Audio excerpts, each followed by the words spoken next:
swaggering boisterously. His face is weather-beaten. He wears a hooded sash with a silver hat about his head and a bristling black mustache. He growls as he storms the country, a villain big and bold. And the trees all shake and quiver and quake as he robs them of their gold. The autumn wind is a raider, pillaging just for fun. He'll knock you round and upside down and laugh when he's conquered and won.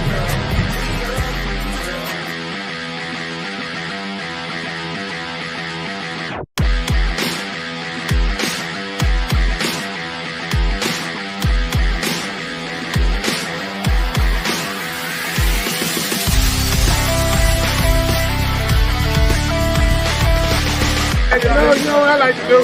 Just follow me on this one.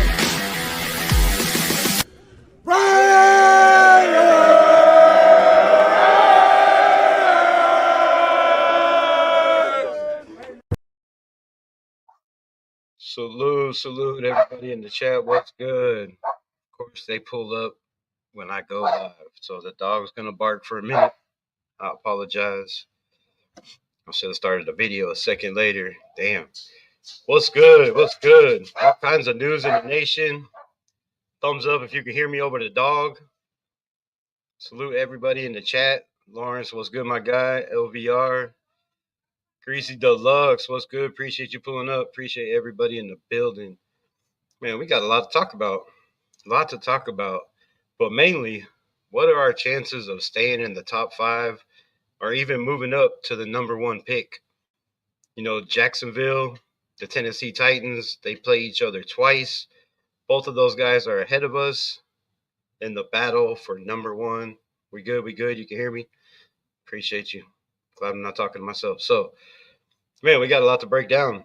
Also, we got 2 injured running backs, and we might have a Dylan LV sighting. Could it be the rookie gets in? I know a lot of people were hating because of the fumble, but I was hating the fact that, you know, it's been this long since AP's given him another shot, considering the fact that we average 70 yards a game or less. It's just absolutely horrible. Tony Chef, what's good? Shout out to you in the building. Appreciate every one of y'all pulling up. But, man, the schedule for the teams that we have in front of us and behind us, one of them with a big star, you know, America's favorite team, have easier, or some of them have tougher schedules. Some of them have a little bit of an easier schedule. But I see on the schedule, and I know I'm an optimist, but if we could get some kind of running game, and I'm not saying Dylan LV it, but, you know, with Dylan LV and maybe Amir Abdullah together, if we could get some kind of running game going, there's a couple winnable games. And I know nobody wants to hear that at this point because a lot of people are on the, you know, the whole thing with the fish swimming in it with water filled up in it. I was tired of saying that word, but in my opinion, you know my opinion, I don't think we're good enough to have to do that. But shit, let's just break it down and get into it. What's good, everybody? Appreciate y'all for pulling up again. So we have, first off, the Jaguars, right? I hope it's the Jaguars. They have Houston. Not a winnable game for them, right? They have Tennessee. Like I said, both of those teams are above us. Somebody has to lose, right? Somebody has to lose. Are we hoping it's the Jaguars? Are we hoping for Tennessee? Because I'm hoping and I'm rooting, like, you know, the title says, we have to root for somebody, and that somebody to me is Will Levis, right? If Will Levis plays good, and it doesn't matter if they're in front of us, because if this man could go out there, you know, not even win them some games, but just play halfway decent, maybe they don't want to go get a quarterback. But if he plays like ass and they keep losing, then they're definitely going to be in the hunt for that quarterback, right? Which is not going to be good for us. So they have the Jets. I mean, come on. The Jets are what? 3-7, 3-8. Not a very, very good team. Then they have us. Nobody wants to hear this. Nobody wants to see us lose. I mean, I'm not going to say real fans or not real fans, but some fans want to see us lose because they think that the quarterback is just going to come in and change the whole situation, and we're just a quarterback away. But we all know that is not the definitely not facts. That's all caps. This defense is worse than the NFL, minus, whatever problems we had or injuries we had. You can't use that as an excuse. Every team has injuries, and somehow those coaches make it work, right? So they got us, then they got Tennessee again. Once again, somebody's got to lose that game. And then they have Indy. So Indy hasn't been playing great, but, you know, Richardson come back in. They lit a fire under him. Salute everybody who just pulled up. I don't know, comment so I can shout out your name. But, Richardson played very well, I thought, last week. The Colts are one of those teams that you really never know what they're going to do, if they're going to win, if they're going to lose, if, Richardson's going to throw for 300 yards, run for a touchdown, pass for 2. We just don't know. So we got that. Then we got, let's see, what's next?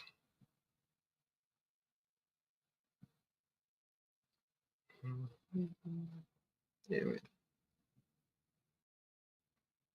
All right. Go back one more. It's not going to go back one more. Son of a bitch. All right. So what do you think our chances are? The Raiders' problems. All right. Let's get to the chat. Read some of you guys. Everybody saluting everybody. Appreciate the love. My guy LV-R says we're going to be between 2-15 and 4-13, which is the direct opposite of what I predicted our record was going to be. I've been one of the biggest of giving Labe more snaps. What? Oh, and that was poor coaching, not giving the kid more opportunities. I agree 100%. I agree. Like, you can't let a kid sit and dwell for 5 weeks on the fact that he got one snap and he got the ball punched out by one of the greatest defensive ends in the history of the NFL, right? I mean, it's not like it was a scrub came in and just barely bumped him or, he got tackled. The ball was punched out by one of the greatest in the NFL. Probably, I mean, not even probably, definitely a Hall of Famer. So, I mean, yes, it's definitely poor coaching on AP's part not to give the kid more opportunities and give him another chance. I totally agree with that. 2-15, I don't know. Damn. Well, I had this set up so I could just click on each team, but now it's not going to let me do that. So now I got to retype everyone. Damn it. When the computer doesn't work right. But let me know in the chat, everybody. Let me know your thoughts on Dylan Labe. Do you think he's going to get, any reps? Is he going to get some reps?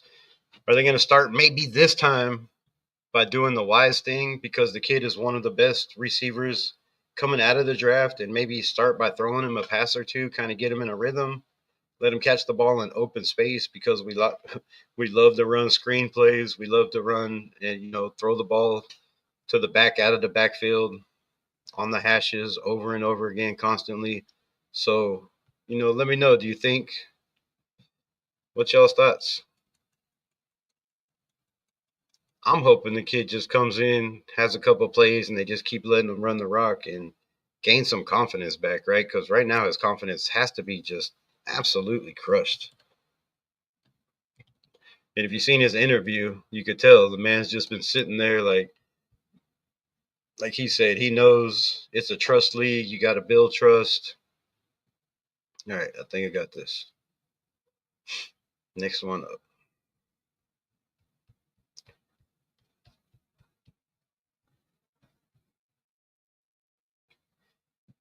Bam. All right. So next up, we have the Tennessee Titans. Their schedule, not looking so good for them, right? They have Houston killing it, Washington killing it, Jacksonville, That's a game we just talked about. They play the Titans twice. The Bengals, we never know what you're going to get with the Bengals. They have one of the best quarterbacks and receivers in the NFL. They have a very solid running back who showed that last week. Then they have Indy. We talked about Indy, Jacksonville, and then they play Houston again, right? So the Titans' schedule is looking kind of rough for Will Levis to try to come out there and shine because we know Houston's defense, Washington, the Bengals don't have much of a defense. Indy's not bad. So, there's a couple teams right there where I really don't see them winning many games, right? I mean, I don't know. Let me know your thoughts. Let's get back to this. The problem Raiders are much bigger than quarterback and OC. Big issue is head coach. Look, head coach, yes. And I've bitched that he's not involved more. But there's many, many coaches that don't call plays on the offense or the defense and still do very, very well, right? Mark Davis said when he hired him in the press conference, I don't need him to be an X and O's guys. I don't need to be running the offense or the defense. I just need him to be a leader of men and be a motivator. And if he can continue to do that and somehow motivate these guys to get some wins, which nobody wants to see at this point, I understand. But, he has a chance, right? He has a chance. And we'll get into all this here in a little bit after we break this shit down. At overall coaching, weekly game plan management. Yes. I totally understand. It's all AP. I mean, it's not all AP, but a lot of it is coaching, right? Facts, it's crazy how some fans already writing off Labe. I know TJ Watt punched the ball out. That's what I'm saying. Like the man is an absolute freak. Nobody wrote. A lot of people, nation did, wrote off. Zamir White because he fumbled, but he also had another top, probably green jacket defensive end punch the ball out him too. But Antonio Pierce left him in the game and went right back to him. And that's my thing. Like, as a coach, your job is to build confidence. Your job is to get the best out of these players. And to get the best out of these players, you got to give them enough confidence in themselves to come out and perform. And I don't know. I don't want to just get into all that. I just want to catch up in the chat real fast, so I'm not so far behind. I sure hope Blave gets some reps, especially in the passing game. New Hampshire all-time receiver, I know. And, in his senior year, they took him out of the backfield, and 90% of his snaps were at receiver, where he just killed it. So the man is a freak of nature when it comes to catching the ball for as small as he is and as small of hands as he has. What's good, Raider down yonder? Appreciate you pulling up. Salute. What it do, Nation, Rebel, ship. You're sick, my brother? Who's sick? Turf's in the building? Where?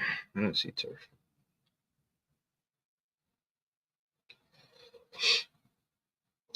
Yeah, I got a toothache, man, and abscessed and throat swollen, taking antibiotics and shit, but I'm good, bro. I'm a trooper. Appreciate you pulling up, Brady Ryan. All right, so, man, they're going to make me do this for every damn team. This is bullshit. All right, so next up we have the G-Man. Now, I don't really know where we sit because some people have, the Raiders. Oh, shit. No, it's Cleveland. My bad. I skipped one. I'm jumping ahead. But, yeah, some people have us before the Giants. Some people have us after the Giants. So I don't know if we're fourth, if we're fifth, where we actually sit. But if we're fifth, man, that's not really, really good, I don't think. All right, New York Times. Why is my computer lagging? Fuck.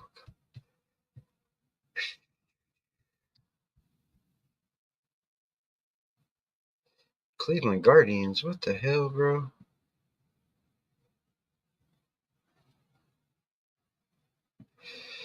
My bad.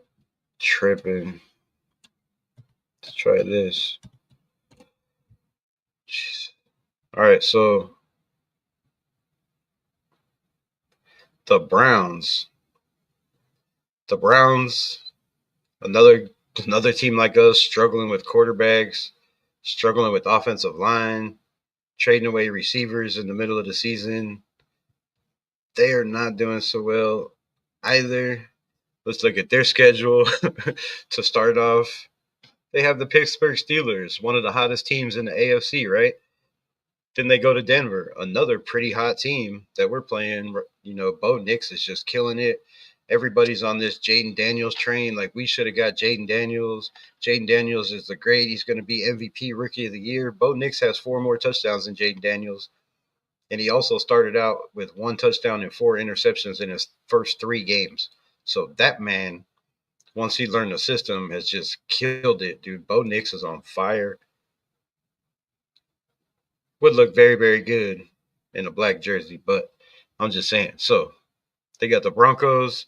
Then they got right back up with the Pittsburgh Steelers. So the Cleveland Browns could be number 1 by the time it's all said and done. They got the Kansas City Chiefs, they got the Bengals, they got Miami, and they got Baltimore. It does not look good for the Cleveland Browns trying to get a victory, right? We talked about the other 2 teams, the Titans. They have a chance to win 1 or 2 of those because they play Jacksonville. You know, they could beat Jacksonville both times. Jacksonville could beat them both times. So the Titans and Jacksonville both have 2 or 3 games where they could win, and they have 2 games where somebody has to win, right? They have to win or lose. So that puts us, whoa, what the hell? My hand just went through my hand. What is going on? I feel like RoboCop over here. The fuck? So that, I mean, the Cleveland Browns right now, if you're at looking at everything, look like the team that has the best chance of getting the number 1 pick. And that's just my opinion.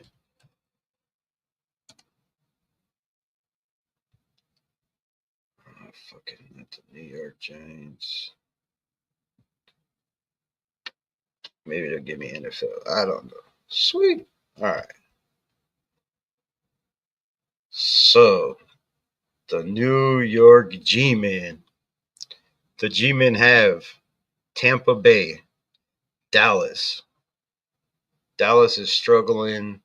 Their quarterback's probably done for the season or is done for the season. You know, Tampa Bay's Tampa Bay. Baker Mayfield is just a machine out there. The New Orleans Saints, Derek Carr. Never know what you're going to get with the Saints. Their defense struggles. But I just don't see I don't see the Giants beating the Saints. I don't see them beating Baltimore. The Atlanta Falcons could be playing Michael Penix very, very soon. Very, very, very soon. Indianapolis Colts. How come Indianapolis Colts have to play every single team that's in front of us trying to get this number 1 pick, right? Philadelphia. The Eagles are on fire. One of the best teams in the NFC right now. Looking very, very solid. So, yeah, that's that.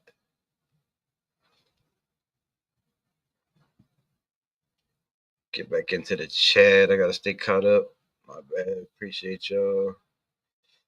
Turf in the building. Where's Turf in the building? Shout out to Turf. I didn't see you, but the ultimate Raider fan, somebody said. Oh, there you is. I missed you, my brother. Oh, I had you pulled up and didn't even know. I did miss you. I am sick and dumb at the same time, bro. We got to do another live together, my brother. Do not take Giants quarterback when they move on from him. I don't see us taking Daniel Jones, bro. I don't see us taking Danny Dimes. That's not happening. I know the Raiders always do some dumb shit and try to I don't know. We don't try to do that. We take good quarterbacks after they're already washed up. So we're not really a team that, tries to rebuild quarterbacks' careers. Thank God. But we take decent quarterbacks that, are at the end of their prime that we couldn't get in the draft or could never afford. And then we take them when nobody wants them and they're falling apart. Kind of like a lot of teams have done with Andy Dalton, who just destroyed the shit out of us.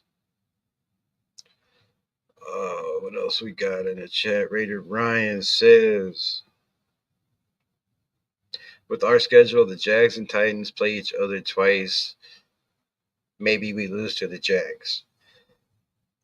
I don't see us losing to the Jags. That we would have to. I mean, I guess we did lose to the Panthers. I don't know. It depends on what Raiders we get, but we'll break all that down again here in a second. I'll get into all that crazy talk. Browns probably won't win again this season. That's what I'm saying. That's very scary. The Browns will win one of those Steeler games. Now, I know it's a division game, but I just don't see it this year. I know the Browns and the Steelers always play really, really tough, but the Steelers are just, they're looking strong as hell. That defense is just absolutely ridiculous. And it doesn't matter who the quarterback is for the Browns. Their offensive line isn't great. The team is just not very good. They're one of the bottom feeding teams. But it is the NFL, and the Browns could pull one of those games off. But there are a couple of teams that a lot of people have said have already cashed it in. They're not trying to tank. They're just done. They're not going to be playing their starters like they usually do. They're going to be getting a little bit more time off. There's teams that have hurt quarterbacks that won't be back. So there's a lot of teams that have packed it in already, and that might not be good for us either. But I hope so. Definitely hope so. Carlos, what's good, my guy? Appreciate you pulling up. I remember when I was building from the trenches. Now it's build from the head coach and the quarterback down.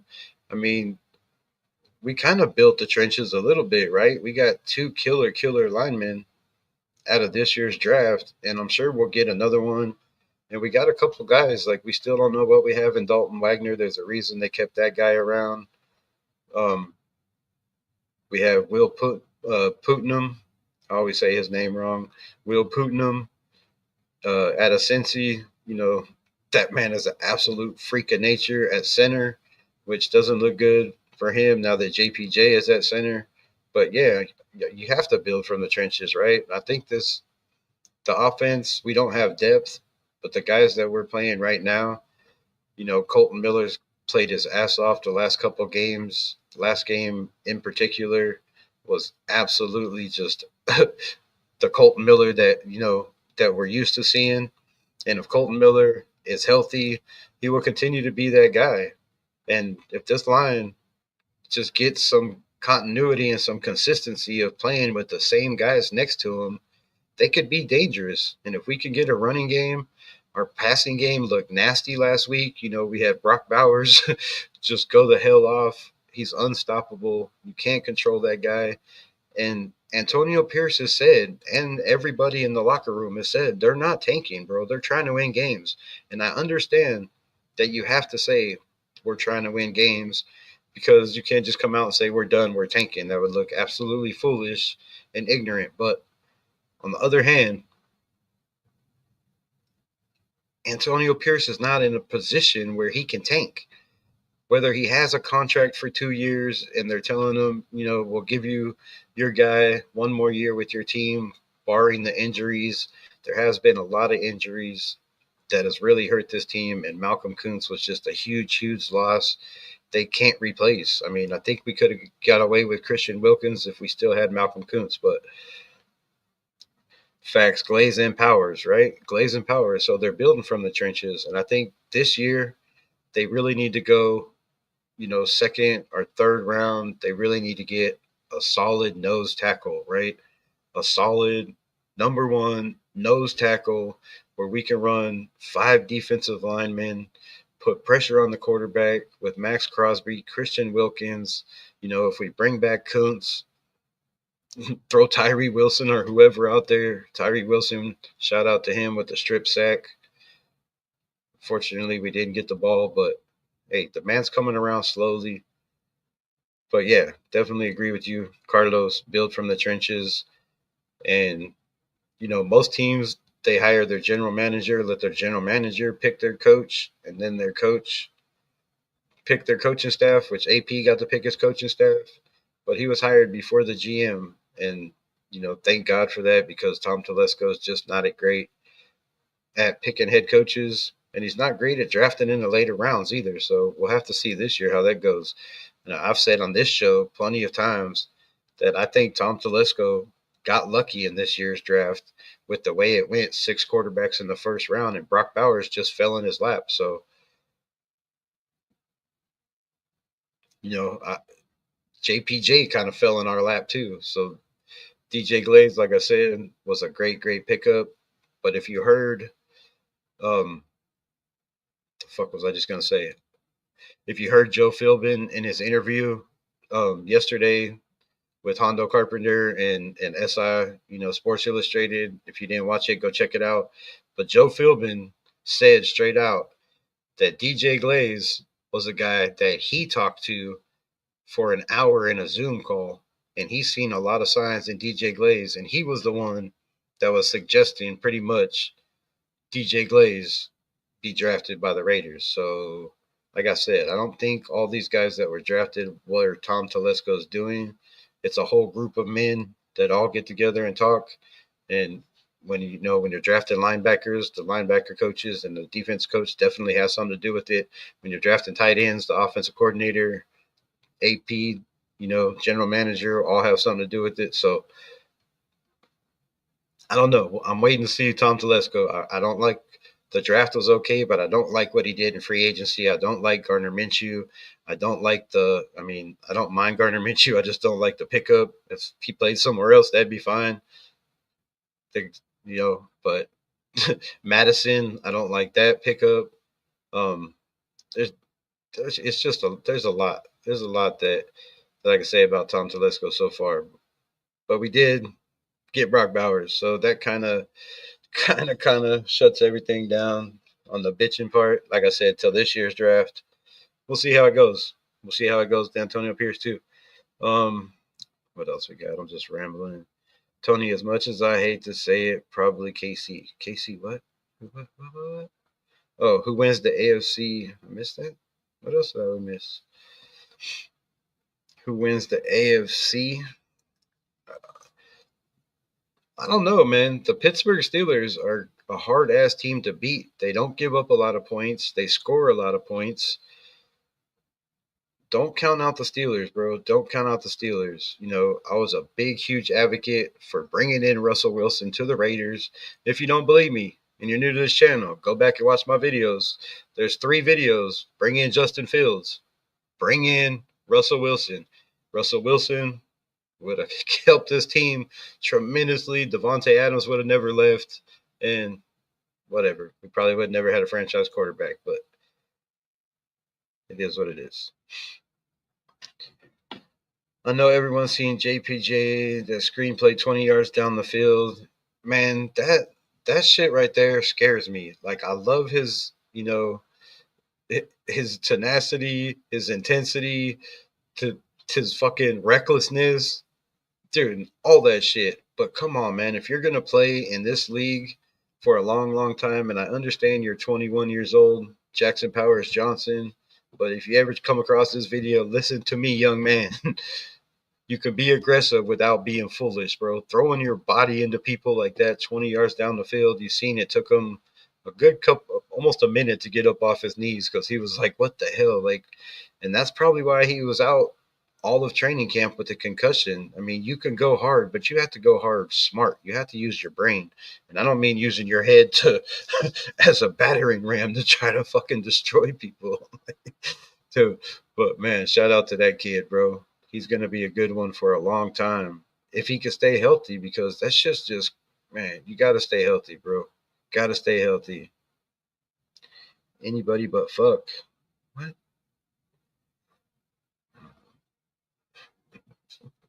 I missed that. Facts, Tony be losing. Cheating comes will probably win AFC. Nah, KS. Oh, I got you. Anybody but fuck KC. Got you. I was thinking that the was the, you know, you know, you know. Cone rivers between two mountains, technically not a square word. I just made it a swear word. I couldn't, like, I didn't get it, bro. I didn't get it. Shout out, Tatted. What's good? What's good? All right, we are all caught up in the chat. All right, so now let's get into the fun part of this, because we still have. I'm just going to break down two more teams, because one, we have a whole lot of talking about, a whole lot to talk about. Now let's break this down. What's good, Raider? How's your day? Wait, why did I do that? Hold on. What's going on? Man.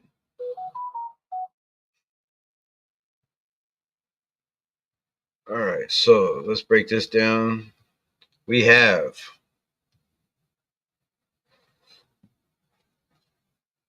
this week coming to our house, which they have never won in Las Vegas.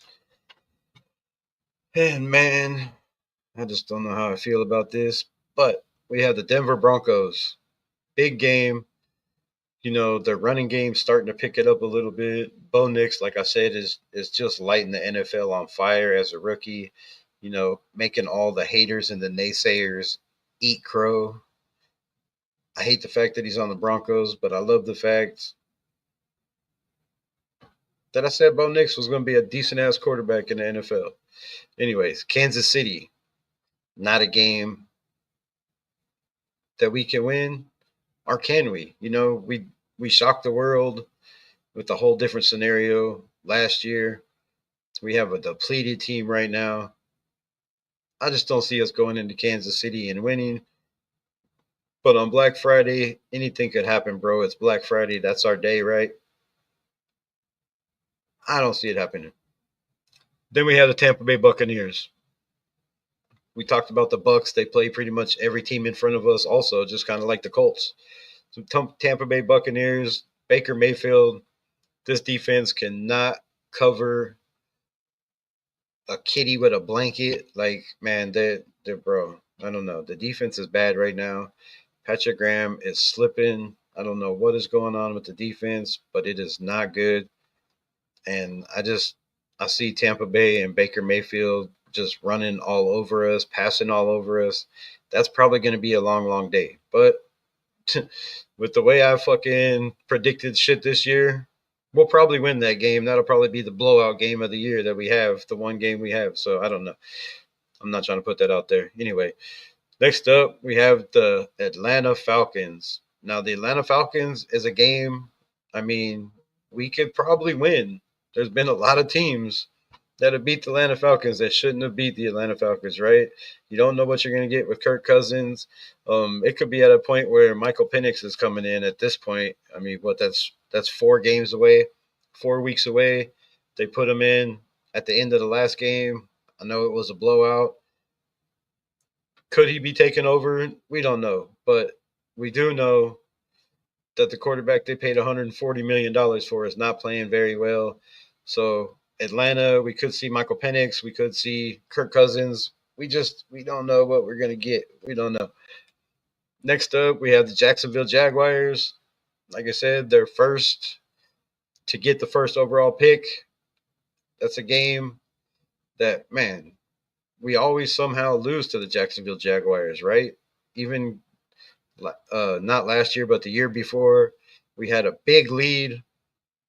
We had a lead at half, I do believe. We had a huge lead in that game, and they came back and whooped our ass. So, but they're totally, totally bad right now. And, you know, Gardner Minshew with Brock Bowers, I don't see anybody on their defense that can stop that. If Garner can just continue to not turn the ball over and make a couple, feed the ball to Brock Bowers, maybe Jacoby Myers, maybe get this running game going with, Amir Abdullah and Dylan Labe catching passes out of the backfield. I think they're much better catching passes out of the backfield than the two guys that have been catching passes out of the backfield. So, that's a winnable game. New Orleans in the Saints game, I mean, come on. Nobody knows Derek Carr better than the Las Vegas Raiders.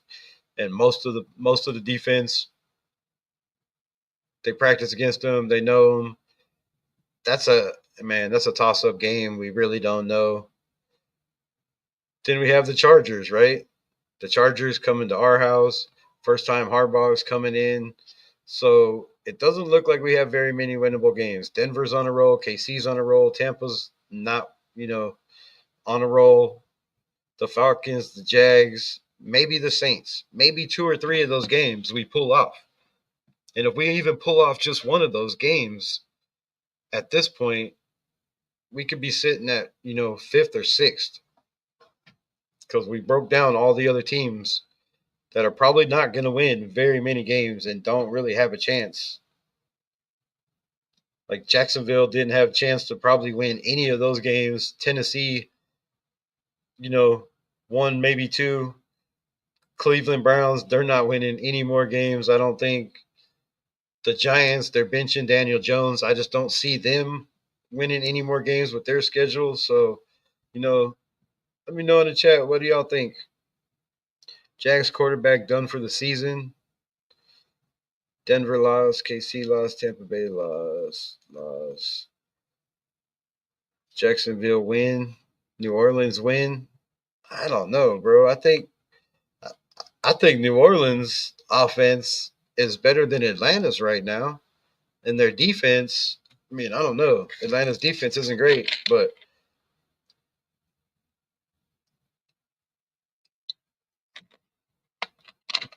I don't know, bro. I would like to see us win all those games and just trade up for a damn draft pick if we have to at this point, but I don't know. So that's our chances. My guy says lost to Denver, lost to KC, lost to Tampa Bay, lost to Atlanta, win Jacksonville, win in New Orleans, and a loss to the LA Lightning Bolts.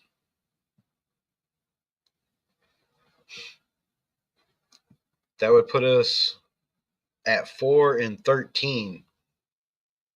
And if that puts us at 4-13, I'm sure that puts us behind Jacksonville, behind Tennessee, behind Cleveland, behind New York, possibly the Patriots, and possibly the Jets. I don't see, the Jets. You never know with the Jets. They have one of the greatest receivers of all time, an up-and-coming, probably green jacket receiver, and Wilson. And then, they have one of the greatest all times at quarterback who's, getting up there in age and maybe be a little bit past his prime. But then we have this one more team that I'm very, very concerned about. And I want to know everybody in the chat, everybody. I need everybody's opinion. Because this is something we got to talk about.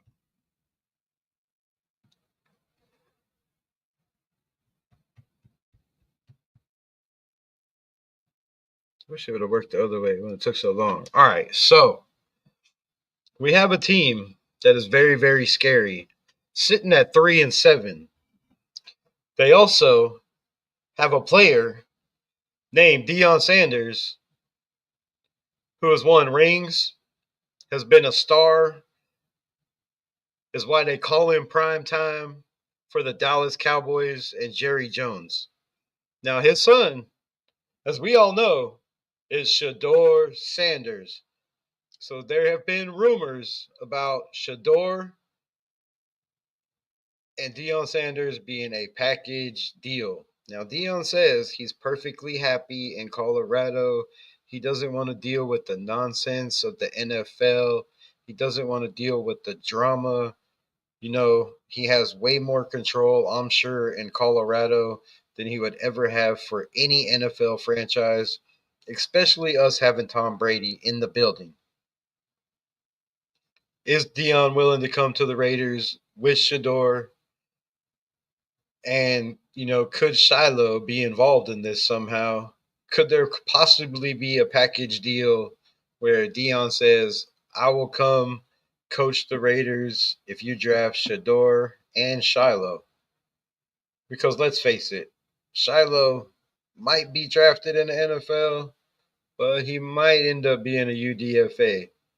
And Dion wants both of his kids to be in the NFL. Could it be possible that they come to Las Vegas and not just a package deal, but a triple deal? That he says, look, that's the only way I'm coming is if you take both of my kids so I can coach both of my kids. I don't see that happening. I don't see Tom Brady and Mark Davis giving him, all the pull and the lead and shit that he wants. Full control over the team with Tom Brady being in the building. Whoever coaches this team is going to be, a Drabel or a guy that's willing to take a back seat to a guy who is very, very, very, very low on the totem pole, but very, very high in Mark Davis's eyes. So I don't see that happening. But let's get to the whole point of this. The Dallas Cowboys, right? The Dallas Cowboys have Washington. The Giants, yeah, probably not going to win that game. The Bengals, are way better than the Giants are way better than the Dallas Cowgirls at this point, with no quarterback, Dak out for the year, no running game. The defense is struggling. You have your number one player on the defense not happy with the coach. They have Carolina, they have Tampa Bay, not a winnable game, Philly and Washington. Now the Dallas Cowboys are sitting at 3-7. And there has been a lot of talk by Michael Irvin, who we all know is like this with Deion Sanders. They show up at the games, they go to Colorado games. He said he texts him after every single game, before every single game. I mean, they text more than I probably text my kids and my family. So if anybody knows shit about Deion Sanders, it's Michael Irvin, right? That's what I'm trying to get at. If anybody knows anything, it's Michael Irvin. And Michael Irvin said, no matter what Deion says in any of his interviews, he has heard from a very, very, very, very high source that if Jerry Jones was to offer him Deion Sanders the head coaching job, if they drafted Shador, that he would take it. Now, I don't know if that's caps, but coming from Michael Irvin, that's a pretty, pretty, pretty reliable source in my book, right? I mean, come on. It's Michael Irvin, a Hall of Famer. Why would he try to be stirring shit up? I know he's an ex-Cowboy. I know he loves Jerry Jones. But I guarantee you, if anybody is in Jerry Jones's ear screaming, bring in Deion Sanders as your next head coach and draft Shador, it is definitely, definitely, definitely Michael Irvin, right? So with Michael Irvin being in Deion's ear and the Dallas Cowboys schedule with no quarterback, and they said they're not going with Trey Lance, tells me that they're scared that Trey Lance could possibly come in and have one of those games he had in the preseason with 5 touchdowns like he did against our Las Vegas Raiders, right? Trey Lance might have one of those games where he runs for 100 yards or 150 yards and 2 touchdowns and wins a couple games for Dallas. Cooper Rush, probably not as much. This is just my opinion. And Jerry Jones said he's sticking with Cooper Rush. He's not going, with the kid that you traded for. You're not giving Trey Lance any chance at all. Why is he even there? Just trade him to somebody else. But to me, this sounds like something that could be very, very, very, very high up there and concerning if you're a Shador fan and think Shador is coming to the Raiders.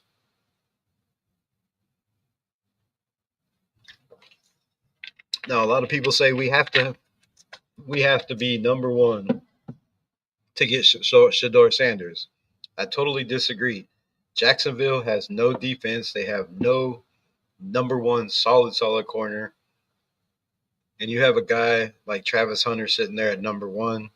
You have to take him when you just paid your quarterback 240 something million or whatever they just paid Trevor Lawrence over there in Jacksonville, right? If not, you go get the guy, that kid, defensive tackle out of Michigan. Um, one of these top. There's not a whole lot of top defensive ends in this draft, but I'd go get the best one. Jacksonville could go a lot of ways. And then, like I said, if you're a Las Vegas Raider fan, you have to be cheering for Will Levis. You have to be rooting for Will Levis to come out there, maybe not win games, but put yards on the board, make some plays, put some points on the board, get them in field goal range, but not turn the ball, not turn the ball over, not make mistakes, not make, dumbass plays, ignorant passes, and go out there and show that you can be this quarterback. And I think as Raider fans, we need to be rooting, if anything, it's for Will Levis to succeed. And like I said, do something and show that he is that guy, because I just don't see us getting in front of Tennessee, Jacksonville, or Cleveland at this point. I think we're staying right where we're at, 4, and Tom Telesco has never moved up. Now, if Tom Brady gives the order, or Mark Davis, if Mark Brady or Tom Davis give the okay or give the order, hey, move up and get this guy, then it's going to happen. But we know from history that Tom Telesco does not move up, bro. Tom Telesco is not moving up. He's taking best available. He's not wasting draft picks. He's not giving draft picks away. If anything, he's trying to get draft picks. So let's see what we got. What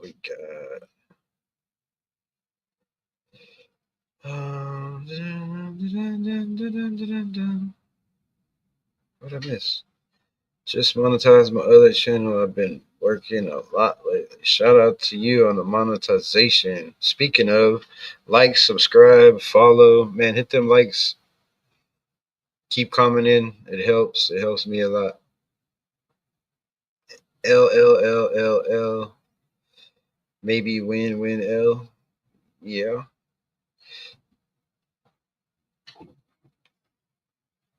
Tony the saying house always wins in Vegas doesn't apply to the Raiders. That's rough, bro. That's rough. Completely opposite. Yeah, I get it.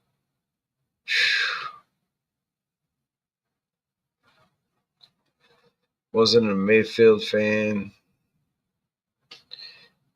but could have been a nice pickup for us. Bro, it would have been a fucking absolute steal from us. And the fact that we could have got him for $4 million after he whooped our ass with the Rams and just brought him in as a backup to Derek Carr.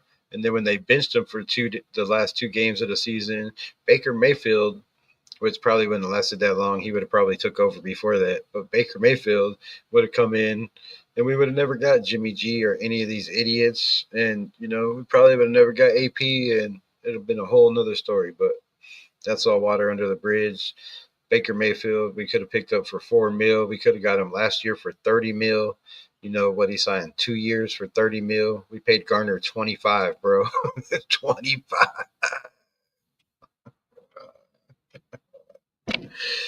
Oh my God, we paid Garner $25 million. We could have had Baker Mayfield, dude. You know what I'm saying? It is what it is. The Raiders probably finished top 5. Top 5 pick. Is top 5 enough to get Shador?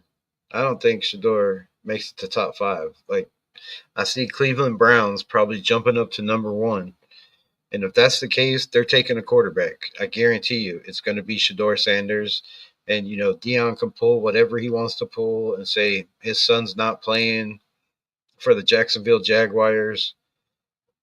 But I just don't I don't know. What are they going to do? Sit out a year and become an undrafted free agent next year in next year's draft? I don't see that kid if he really loves football as much as they say and wants to win and wants to compete. I don't see him being that, if that's the case. And if that is the case, who really wants a kid on his team that doesn't have enough confidence in himself to come out and turn a franchise around? I mean, shit, there's a lot of pieces in Cleveland. They have a decent coach. They have they have a head coach running personnel and Mike Vrabel, who everybody's talking about being the Raiders coach. So, they have some talent over there in Cleveland. They have one of the best defensive ends in the NFL. They have a solid defense. They have a whole bunch of corners back there. Like, I don't know why we couldn't get one of those in trades, but that's another topic. So, the Cleveland Browns, I see them moving up to number one. They're taking a quarterback. Will it be Shador? Will it be Cam Ward? I mean, the smart pick would probably be Cam Ward, but knowing Cleveland, they might try to take Shador Sanders. Then you have Tennessee, Jacksonville, and the Giants and the Raiders. All of us, who knows where we'll end up, but my opinion is, like I said, it's going to be the Cleveland Browns. I think the Jacksonville Jaguars will be second, and I believe they're going defense. They're going to take the best player on the board if he's there, and Travis Hunter. You can't go wrong with that dude. He plays, both sides of the ball. He runs kickoff returns, punt returns. You can put the man anywhere you want, pretty much. And that's my pick. I say Travis Hunter definitely goes to Jacksonville. And then third, it's between, Tennessee, us, and the Giants.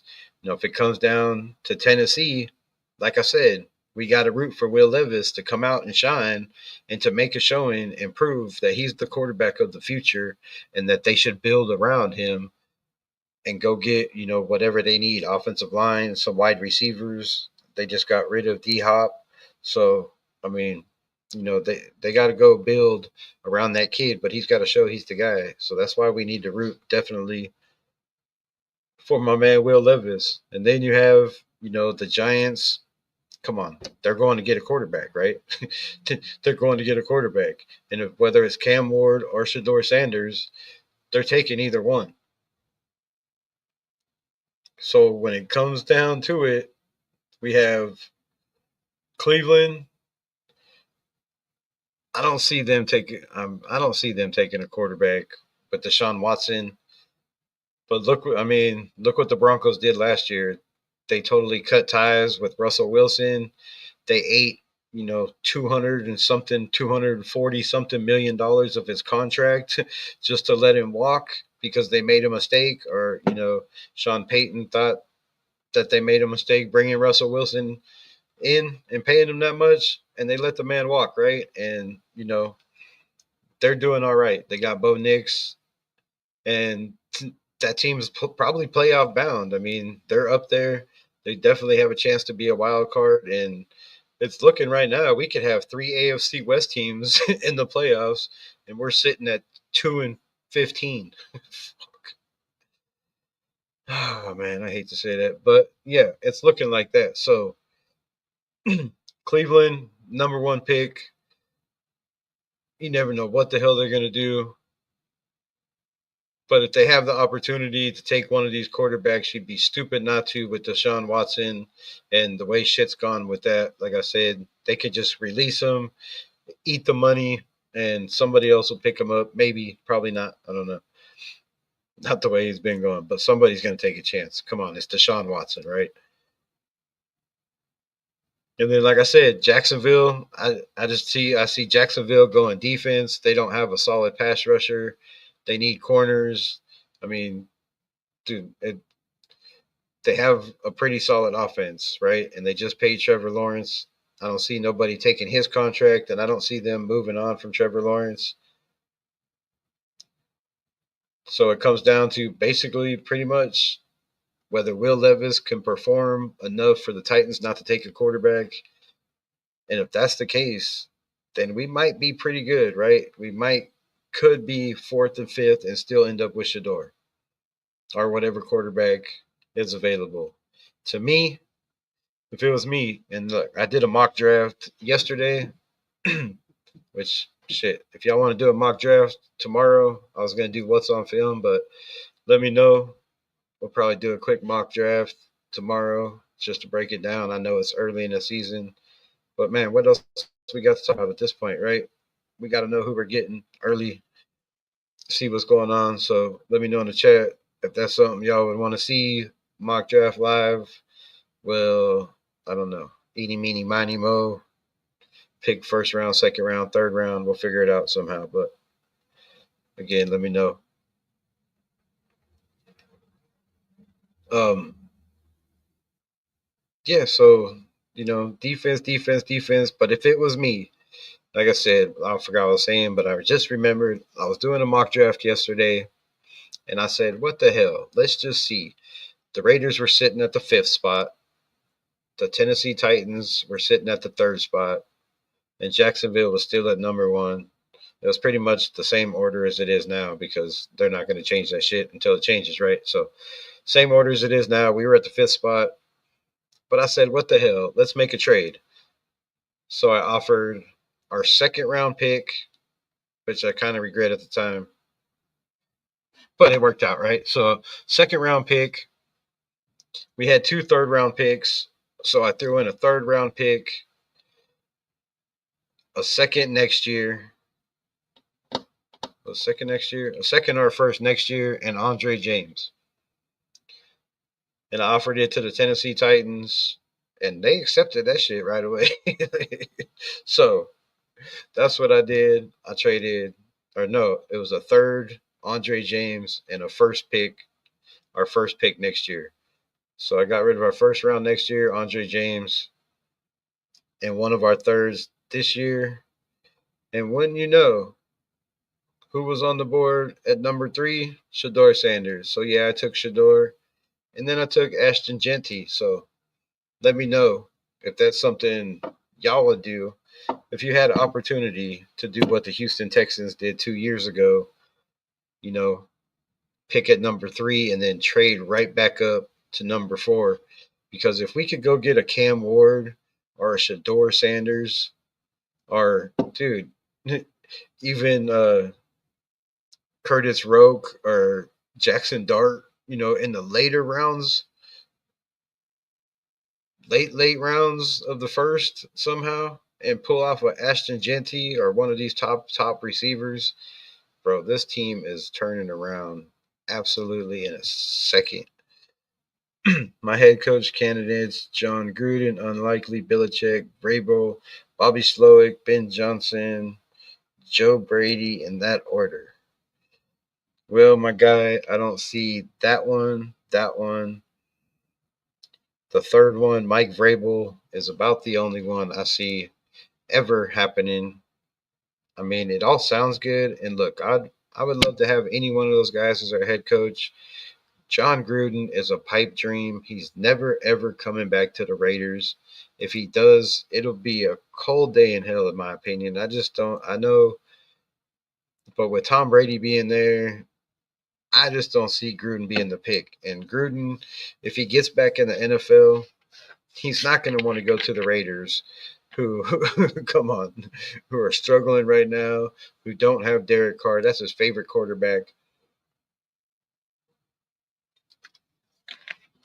If he goes anywhere next year, John Gruden will be coach of the New Orleans Saints. Mark it down, check it, write it up. John Gruden will be coaching the Saints. And if he's not coaching the Saints, he'll be probably battling for that Jacksonville job, because I'm sure that coach is not going to be there. Doug Peterson probably going to be canned. And, I see Gruden probably going for one of those jobs. The Cleveland Browns, I don't see them getting rid of their coach. I don't know. He might be on the hot seat at the end of the season, but right now, I just don't, again, injuries, quarterback issues. I don't know if they move on. The Chicago Bears. The Chicago Bears is a team that could possibly move on. Would John Gruden be willing to go to Chicago and take on that job? There's a lot of jobs. So here's the problem with coaches right now that I have, and I think is why Antonio Pierce will be back next year. If you look at the teams that need coaches right now, there's 2 coaches that have already been fired. There's 7 on the hot seat, and there's possibly 2 or 3 more that could be fired. Now, usually you have 5 or 6 coaches, change teams on average a year. But the last couple of years, it's been 7, 8, maybe 9, 10. I don't know. It's been a lot of coaches. It's been a coaching carousel of guys just constantly flipping through the NFL, and they don't stick with these coaches. These coaches last a year, maybe 2 years. So to get to my point is there's probably 10 teams, maybe even 11 or 12 that could be looking for head coaches next year. And a lot of those jobs are just more promising than the Las Vegas Raiders. I mean, at this point, the Raiders have Max Crosby, Brock Bowers, and we don't know. We have 21 free agents. We have no stability in the building. We don't know who the quarterback's going to be. They don't know, who the general manager is even going to be at this point. I'm sure it's going to be Tom Telesco, but who knows with Tom Brady coming in, being minority owner, and given the power that they say he's given. So I just don't see Belichick. There's a lot of talk about Belichick wanting the Jacksonville job. Definitely could be a place for him. Warm weather. He's an old man, retire in Florida. I think Belichick, with the talent they already have their quarterback in Trevor Lawrence. They already have an amazing running back, and Etney, or however the hell you say the dude's name. They just went and got one of the best receivers in the draft in Brian Thomas Jr. There's a lot of key pieces in Jacksonville that a lot of these head coaches would go to. Chicago Bears, the Chicago Bears just went and got Caleb Williams. They have, Roma Dunze. They just went and drafted crazily on the defense. The Chicago Bears have a lot of young pieces that I think, a Bobby Slowick or a Ben Johnson, if they were going to leave, their jobs would be more intriguing for these guys to go improve themselves than have to just completely rebuild. Because let's be honest, you can say we're not rebuilding, but with 21 free agents, none of them re-signed in the bye week, none of them re-signed during the season. That tells me, with the way things are going and our record, that a lot of these guys aren't coming back. So this is going to be a totally different team. Who is building it? That would be a bigger question. Joe Brady, I don't see the Raiders going that way. I see the Raiders doing something stupid, maybe not now that Tom Brady's in the building, but like I said, if they're going to go do some shit, they'd probably bring in like a Jackson Dart and Lane Kiffin back to to be head coach. I don't know. Maybe offensive coordinator. Maybe you can get Gruden and Lane Kiffin back, or I don't know.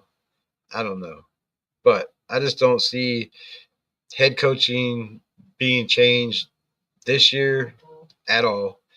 And next year, it depends on what AP could do. Like I said, if Antonio Pierce could somehow, beat the Chiefs at home, pull out a win or two, or just be competitive in these games, bro. Just prove that, this team isn't trash. The defense isn't trash. But I don't know if he can do that with Patrick Graham and the way he's calling plays right now. I think Scott Turner and Noah Turner is going to help this offense tremendously. Will it matter with Gardner Minshew throwing the ball and the running backs we have? We don't know, but we're going to find out because we have, like I said, 2 running backs injured.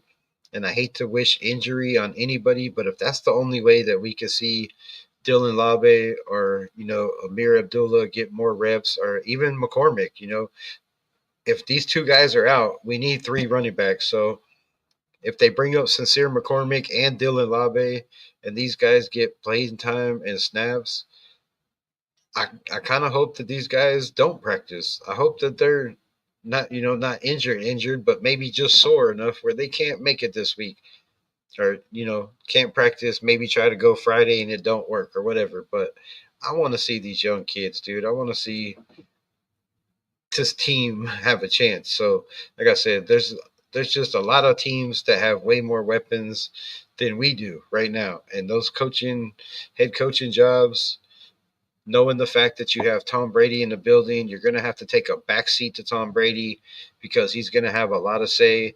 And how many head coaches are willing to come in and take over a head coaching job knowing that not you or your general manager has any say in who your fucking quarterback, the leader of your franchise, is going to be?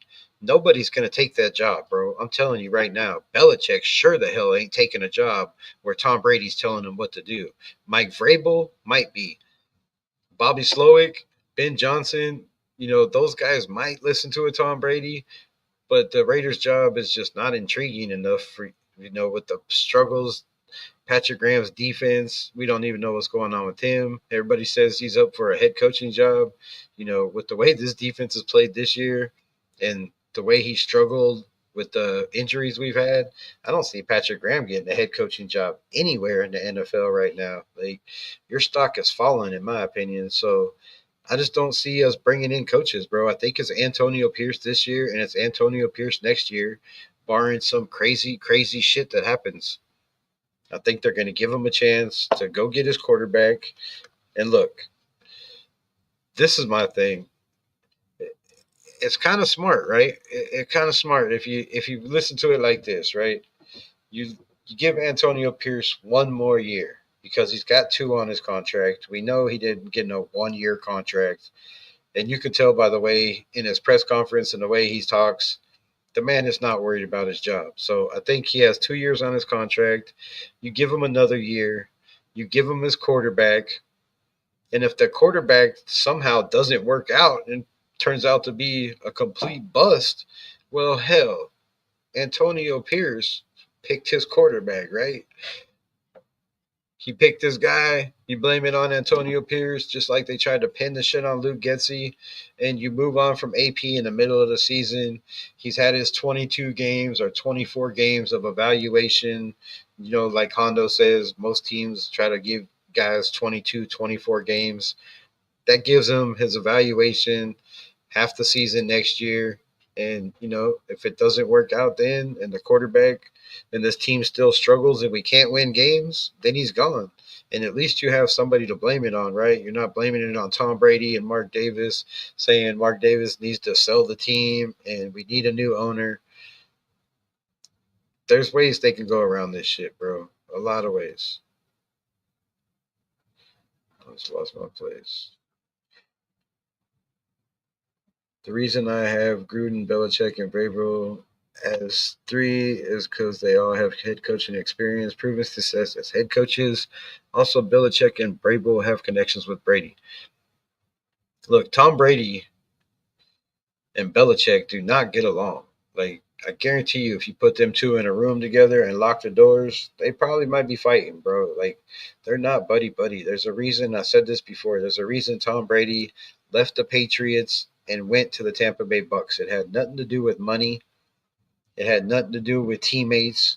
It had nothing to do with any of that shit. It had to do with Belichick, and he was fed up, and he wanted to show that Belichick was not the coach everybody thinks he is. He wanted to show that Dick Daniels is not the offensive coordinator, the great offensive coordinator guru that everybody thought he was. That's why Tom Brady left. So Belichick is not going to go take orders from Tom Brady, bro. That is never going to happen. They both have way too big of egos. Like I said, Vrabel might because that's his way to get back into coaching. Belichick could go take a coaching job anywhere. There's a lot of teams that would love to have Belichick. Vrabel, on the other hand, was decent, got his team to the playoffs 2 years in a row, then kind of fell off a little bit. It's a little harder for him to get back and, good gracious with these owners to get a head coaching job. And this would be a chance for him to come in and show and prove to himself and to whoever else he has to prove it to that he's capable of still being a head coach in this league. And I think that's why Vrabel would come in. If anybody, if AP is fired, Vrabel's the coach. Write it down, check that shit, mark the boxes. I did videos last year saying Vrabel was going to be the coach of the Las Vegas Raiders if it wasn't Antonio Pierce. And everybody said it was going to be Harbaugh, it was going to be this, it was going to be that, Belichick. I said, there's a video. Go watch it. Please go watch it. I need the watch time. I'm almost there. Like, subscribe. Come on, man. I need 50 more subs to get to 1,000. It's been a hard year of work. I didn't think it'd be this hard to get to 1,000 subs, but holy shit, this shit is rough. Anyway, back to what I was saying. Um, the fuck was I saying? Yeah, so I think that's Vrabel's way of getting back into coaching. Belichick could go pretty much anywhere and get a job, and Gruden, I just I don't think it I don't think it would work. I think there's a lot of owners, including Mark Davis, that are going to be skeptical of bringing Gruden back. Now, they might bring him back as an offensive coordinator, but will Gruden's ego accept being an offensive coordinator? How bad does he want to get back in the NFL? Does he want to get back in the NFL bad enough where he's willing to, come in as an OC and show that he can turn a team around that's really, really bad and win some games and then might get in the graces to be a head coach? Because with those emails, doesn't matter who leaked them, it's what was said in the emails. And the shit that he said in the emails, it's going to be hard for anybody to sell John Gruden coming back to be a head coach in the NFL. And John Gruden's not stupid. Why do you think he has a YouTube channel where he's on every week breaking down teams, breaking down players? Because he knows damn well that if he can get on YouTube and show how smart he is and show these owners and these GMs, hey, look, I really know football and it doesn't matter what my opinions are, who I voted for, if I'm Democrat or Republican, I could still fucking coach football and somebody's going to take a chance on Gruden. But I just don't see it being the Raiders. I don't. No team has ever, I mean, come on. Art Shell was decent the first time, the second time, and that we can't just keep going backwards as an organization. And I don't care how much experience John Gruden has, how many fucking into nightmares he's making, all that shit, taking dreams away, blah, blah, blah, blah, blah, blah, blah. The man is a great head coach. Yes, he's a great offensive mind. But you can't bring Gruden in and you can't give him any personnel, you know, control. You can't give him any control over the draft. You have to take all that shit away from him. And that man is stubborn and he's not going to come to a team that's not going to do that. He's going to go to a team that is desperate for a head coach. And I just don't see us being that desperate right now to go in and try to get Gruden. My favorite my favorite coordinator to be head coach for the Raiders is Joe Brady, because Ben Johnson likely staying with the Lions, except for the reports. Slowick with the Texans. Joe Brady might take the job if offered. I don't know. I don't know. I don't think they're going to offer Joe Brady a head coaching job. I just don't see it. I don't see it. He's a decent offensive coordinator.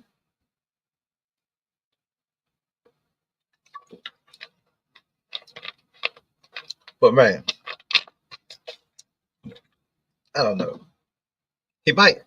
He might take the job, but I just don't see him offering it to him because, like everybody keeps saying, Tom Brady's going to have a whole bunch of say in this shit. So I don't know.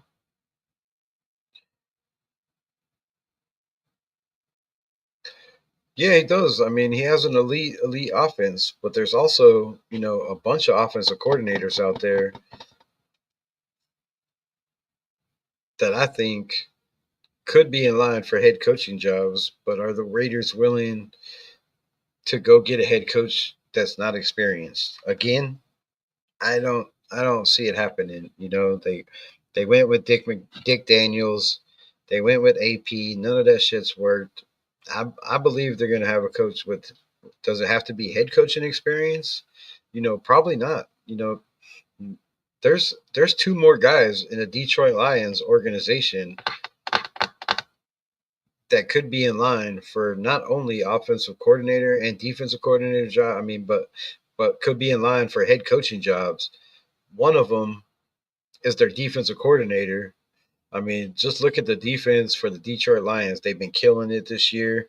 They lost, their number one pass rusher out for the season. Everybody thought they were going to make trades and go get another guy.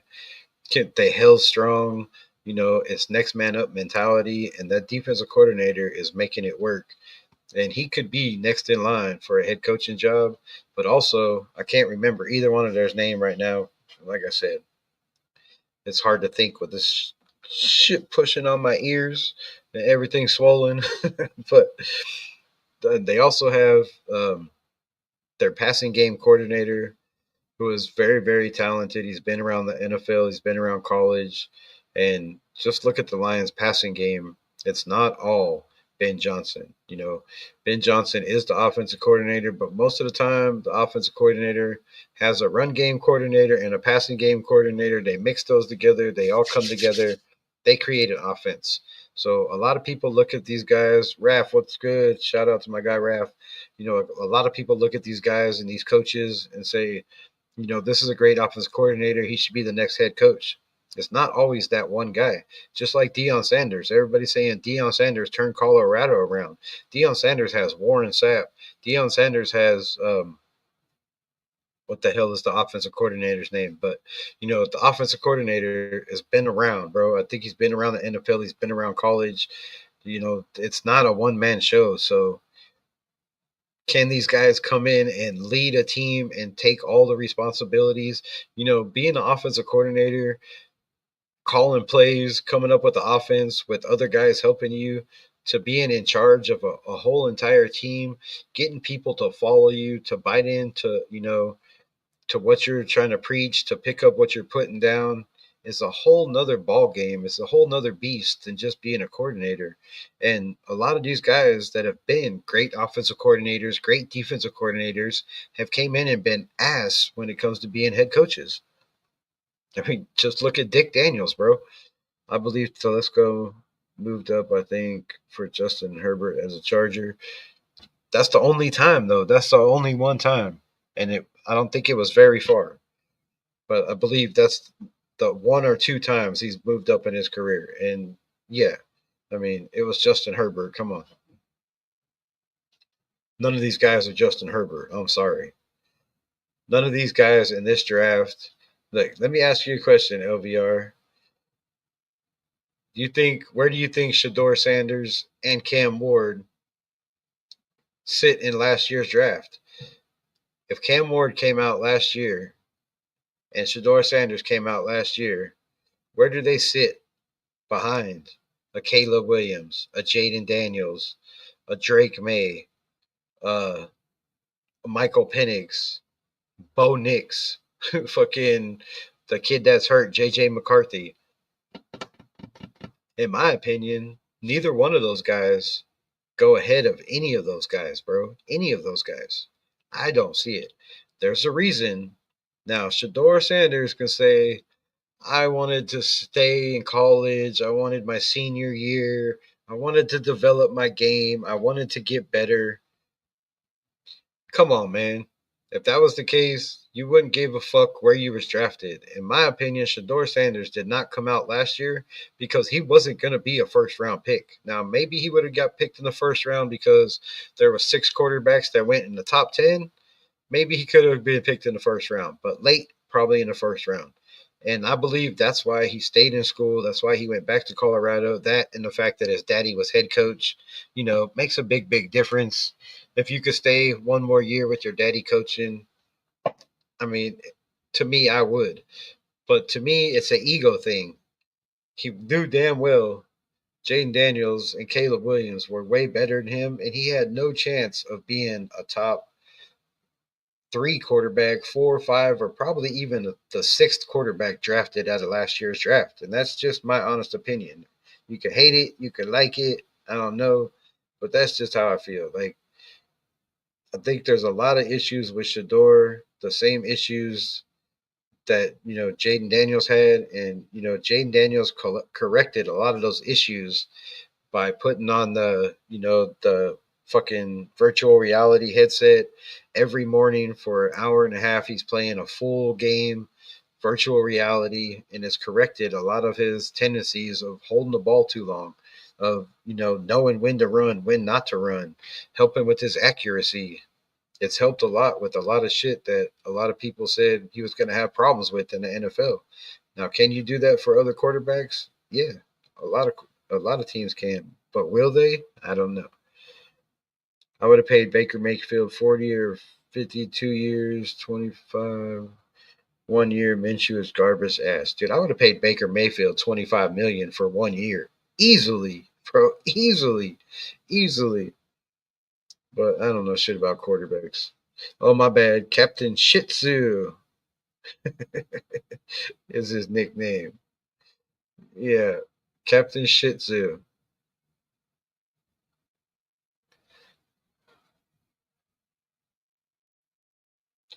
He has been fucking horrible for us, bro.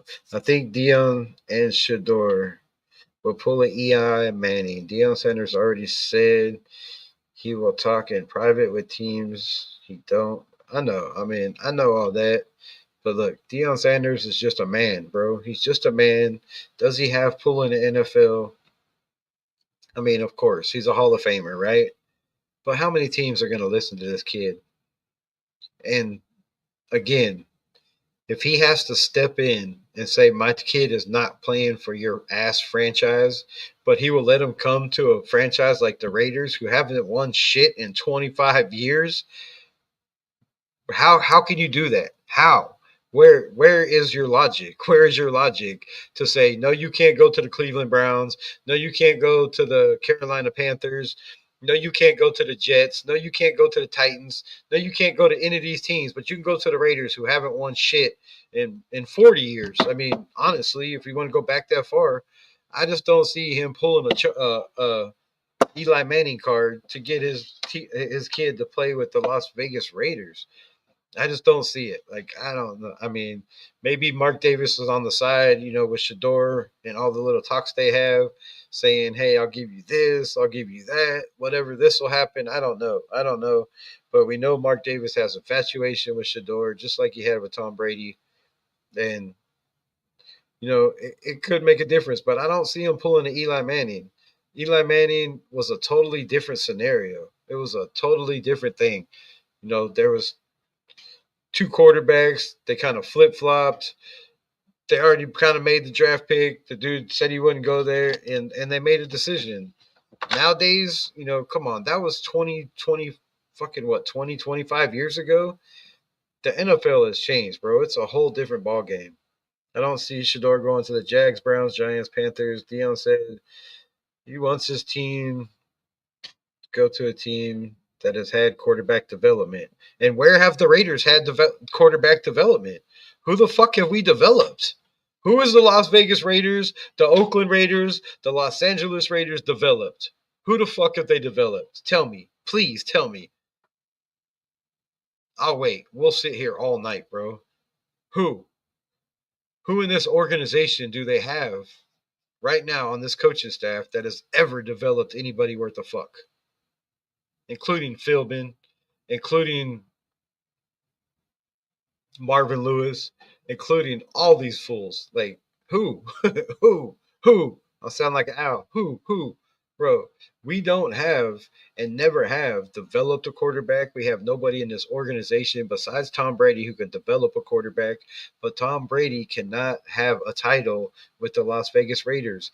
And now Fox is coming out with a whole brand new story saying they might even make more stipulations to Tom Brady's contract in Fox because loudmouth Mark Davis said Tom Brady is going to have all the say in picking our quarterback and maybe even grooming him. Well, dumb fuck. No, you can't. No, you can't, bro. Mark Davis is stupid, bro. You can't come out and say dumb shit when you don't know what you're talking about. Now the stipulations are getting even higher. Billy D, what's good? Shout out my Bill. Unfazed. Where the fuck you been, bro? Shit, I miss you acting a fool in here. So yeah, bro, like there's not like I don't. They're adding more stipulations to the Tom Brady shit. I, I don't know this. I don't know. I don't see any of these teams being scared of Deion Sanders. Like, really? Oh, my son's not going to play here. I mean, yeah, you could sit out. But like I said, if you're really that competitive, like Deion says his son is, he's really all about football. He's not going to sit out and enter as a UDFA next year. He wants that first pick, second pick, third pick money, bro. That's his whole thing. He wants that money, guarantee you. Billy D in the building. What it do? What it do? Oh, yo, appreciate you pulling up. I don't know how long you been in here, but I need to fucking get up to this chat. Hold on. I'm gonna stop talking and catch up to this shit. Salute, salute, salute, salute, salute, salute. Then go running back in the second, third round. Dylan Sampson, Ollie Gordon, Caleb Johnson, Jordan James, Tyree Brooks. Need to cut Abdullah. Race to the roster spot. And Zamir. Don't improve. I mean, dude, look. If this was any other team in the NFL, I guarantee you, Amir Abdullah at 1.2 yards or 1.4 yards a carry in the fucking NFL, that dude would have been cut, bro.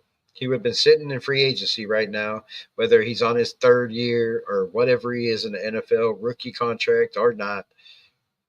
No team would be putting up with what we're putting up with. And I know they're trying to hopefully say it's the scheme or the coaching or whatever it is.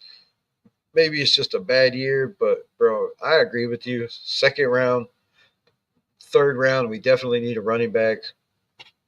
I would even be willing at this point, like I said, to, you know, fall back in the draft if that's the case, if we miss out or not even miss out. Like, I really don't, I'm not really big on Shador or Cam Ward. I don't think they're franchise changing quarterbacks, in my opinion. I just don't think they have enough. Now, if they sit for a year or two, could they be? I mean, damn, they can.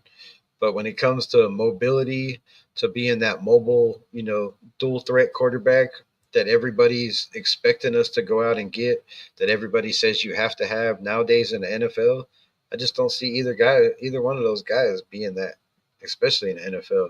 I mean, they're not in college. Neither one of them run the ball worth a shit.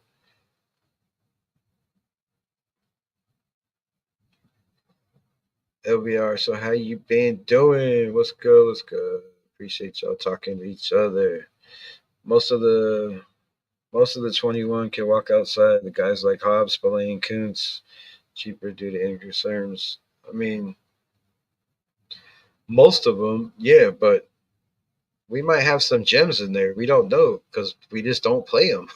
we don't, they're sitting on the practice squad or on the bench. Also, NFC easier conference with the Bears. I mean, yeah, that's another reason you got an easier conference. I'd want to go coach in it. Look, that's another thing is who in the hell in their right mind as an offensive coordinator or an up and coming offensive coordinator is going to say, yes, let's go coach the Las Vegas Raiders and have to deal with Andy Reid, the best coach maybe of all time. Sean Payton, fucking come on, bro. And to top it all off, Jim Harbaugh. Like, do you really think that any of those coaches you named, maybe Belichick, maybe Gruden, but I don't see that happen, might be cocky enough to think that they can come in and compete with those three coaches? But nobody in their right mind right now wants to take the job for the Raiders, and that's why it's either Vrabel or Antonio Pierce. Take that shit to the bank. 2-15. I don't care who you are, you're fired. South Oregon reps. What's good, my guy? Appreciate you. Never seen you in here before. Sorry, I'm so far behind in the chat. I ramble a lot.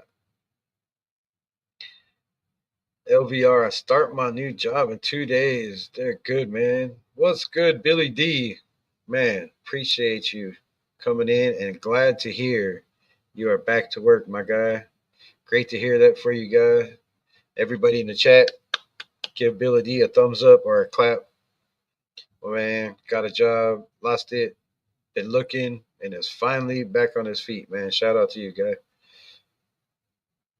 Fact, stop anything under 6 wins. This means the team shouldn't get fired. Rabel went 9-7 with Tennessee and was worse. SOP, anything.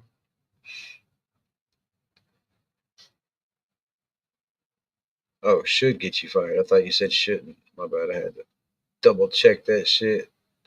Good evening, my God. Good evening.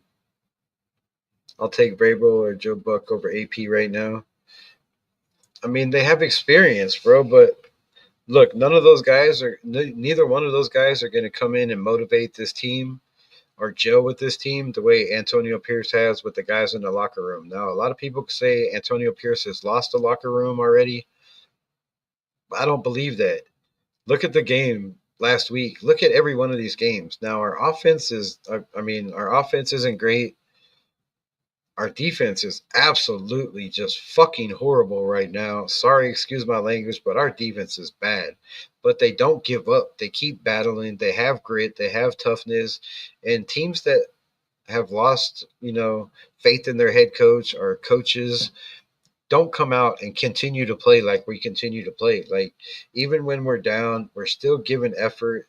It might not be the greatest effort and it might not be enough to come back. And we might miss a lot of tackles, but we're still out there trying. We're flying to the ball. Whether we make the tackle or not is not the point. We're still giving 110%, in my opinion. At least 95% of the guys are. Now, I see guys that might not be giving it their all, but I can't blame guys when it's a contract year. You're going to be a free agent, and there's 21 free agents on this team that haven't been signed, and you're at the bottom of that shit. No, you don't want to get hurt. Yes, you want to preserve your body for free agency and all that shit. I get it. I understand, but act hurt. Don't be out on the field half stepping because that shit just ain't right. I wouldn't even say just a quarterback or head coach. We have top spot far as coaching development. Oh, so if they go keep AP another year while team needs to improve. What? What?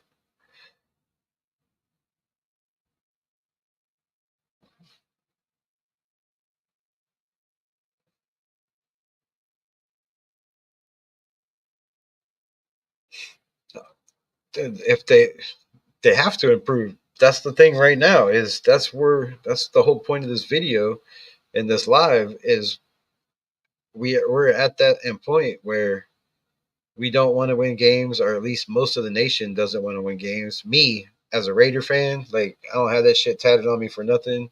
I want to win every fucking game. I don't care about the draft. You can trade guys, you can move up, you can wheel and deal, you can dwindle your way up there. As long as you're in the top 10, I'm good with that. But come on, man. Losing hurts, bro. Losing hurts. It's hard to take. And knowing that we're so bad that we have to tank to get a quarterback, and it's going to be another 2 or 3 years minimum, probably, before we're back in the winning fucking realm or even in a league to compete. It's just, it sucks, bro. It sucks. It just sucks. This is a list of what needs to improve: weekly game plans, weekly management, development, tackling at every level, coverage, second level, gameplay, running block. Bro, when are you just going to come on the show, man? Just come on the show. Come on the show. LVR, hit me up. Let's make a time because you're the only one commenting. And I appreciate the shit out of it, but I'd feel much better if you were, on the screen talking instead of me having to read all this shit because I hate reading. As head coach, our top dog is responsible for the whole team. I mean, 100%. He's responsible for the team. He takes the shit when we're winning. He takes the shit when we're losing. I get it, 100%.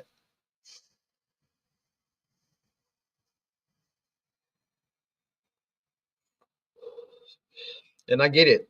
That list is tip of the iceberg. Tackling, second level coverage, quarterback play, run blocking, pass blocking, run zone. Now, hold up on that, pump the brakes, because I've done film breakdown all year long. And no, I haven't done it in the last couple of weeks because it's just hard to kind of pick what to talk about when it's just all so bad, right? So I gave up on the film breakdown, and my shit was getting flagged because of it. So that's another reason I stopped doing it. But I still haven't stopped watching it.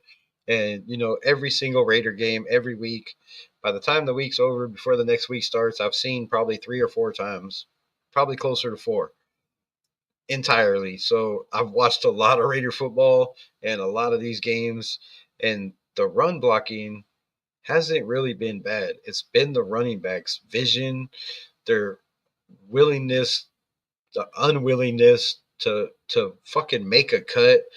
They seem like they're on a line. Like it seems like whoever is coaching these guys is saying it's the A gap, hit the A gap. They're not giving them the option. You know, we're running, wide zone, pick a gap and go. If it's not there, run to the outside. They're scared to run to the outside. These running backs are bad, dude. I have never, ever in my 49 years of being a Raiders fan ever seen running backs this bad in this franchise. And we've had some bad running backs, but these guys are just, bro. And yes, it has to do with scheme. Yes, it has to do with the quarterback blocking, all that. I get it. But, you know, when you constantly move an offensive line around and you put in guy after guy after guy at different positions, and your running back still cannot get a 100-yard game or average, 5 yards a carry, it's just bad, bro. It's bad. There's a reason we went out and signed a running back. Now, I should have talked about that earlier, but the Raiders have signed 2 players. We signed a running back, and we signed a corner. Keenan Isaac. I don't know how to say his last name. I don't know if it's Isaac because it has 2 A's, but anyway, Keenan Isaac and a running back, Collins, something Collins. I think he's a rookie. But my question is, why are you bringing in this guy who hasn't got any snaps on any teams? He was I think with the Bucks, I do believe, but the dude didn't get any snaps all year. It's his first year in the NFL, and you sign him over Dylan Labe? I don't get it, bro. Like Dylan Labe is scary in the open field. Like I don't know why this guy is not out there. Brady has a top 3 offense. I know, and he's done wonders. Dude, he's done wonders with what he's got over there, and the Bills are having a great year. You know, Josh Allen is having one of his best years, but that also has to do with the run game. I mean, with the passing game coordinator they got over there in Buffalo, also. So, I mean, I don't know. There's definitely not any head coaches that are leaving head coaching jobs to be a head coach of the Raiders, and there's not too many offensive coordinators that are going to risk, what they have to take a chance to try to turn a team around. Now, if they get offered a job with a team that has a lot of parts, just bad coaching, then it's worth the opportunity. But I just don't see these guys putting their neck on the line to take over a bad team with the organization that's been known to have a new head coach every year and a half to 2 years.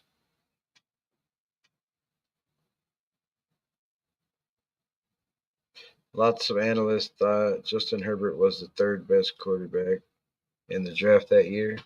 Yeah, well, look at the other 2 quarterbacks. They were wrong. They were wrong. Because we had Carr 9 years in Vegas is great. Brand building, just saying. No, but that's not. No. We didn't. That's Carr doesn't count. Like, yes, we developed Carr. We brought Carr in as a rookie, but Carr had great coaches, and he still was never a top 10 quarterback.